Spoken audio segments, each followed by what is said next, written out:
What's up, guys? It's uh, it's me. So resumes and cover letters, basically rocket science to some, but intensely easy to others. Some people just excel at phone sit still at talking about themselves. Others like me just don't like talking about themselves. It's weird, strange. I don't know. It's strange. We'll go with strange. As far as cover letters go, I can't speak to the importance of them. I know they're important, but I've gotten most of my jobs by walking in and just being charismatic enough to talk to somebody and then, talk my way into the position. Uh, I think like 3 out of 4 jobs I've had in the last 10-ish years, I didn't actually apply for. I just walked in and was like, hey, and they were like, hey, well, apply. And I was like, okay, cool, word.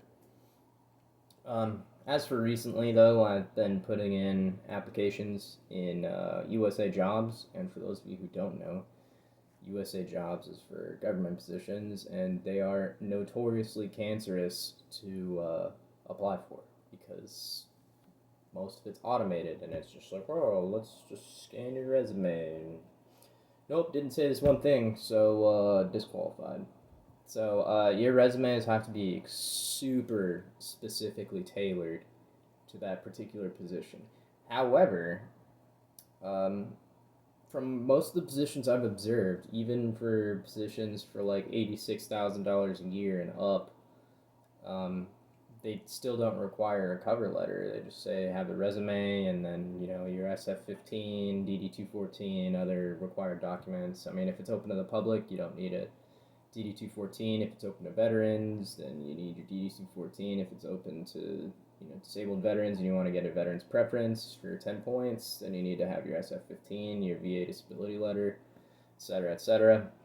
My point being that some jobs are harder to get because you need to be good at technical writing and explaining what you're good at and etc.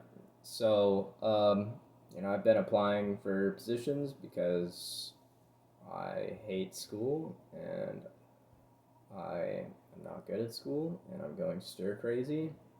I mean, that's not entirely the school's fault. A lot of that is the Army's. But yeah, anyone who wants to look at the government's specific resume format, I took a class from I forgot who they were, but it was some government thing that helps you get government jobs. Anyways, USA Jobs particularly likes this format. So if you graduate as an RN and you want to get a job as a registered nurse through the U.S. government, like at the VA or something, feel free to peruse this resume and add to it as you wish. There is one section that I foregoed because forewent forewent I didn't acknowledge because I don't belong to any organizations. But that's organizations. So if you're part of like the honor society or something, I don't know if Nightingale has one. I'd imagine they do. But if you're part of the honor society, then feel free to add the organizations section and have at that. But yeah, so I'll attach my resume, my government resume to this. This doesn't have my entire work history. In fact, it doesn't even have the second half of my military career in it, but it just shows the pertinent stuff and the not classified stuff. So, yeah, so that's that. Resumes are important. They really are. They're imperative to getting a job. They should be short and sweet. No more than 3 pages. I feel 3 pages should be like the max for a resume. If you've got more than 3 pages, they're just gonna not look at it. Um, A cover letter should be shorter and sweeter, just like one page, and just explaining how bad you want that job and talk about yourself and why you feel like you're so qualified. Excuse me. Um, that's just my 2 cents. I would highly encourage any of you to go work for the government. Whether you support the government or not, you get great benefits. You can put your kids through college, your spouse through college. You get life insurance, medical insurance, dental, vision, PTO, retirement.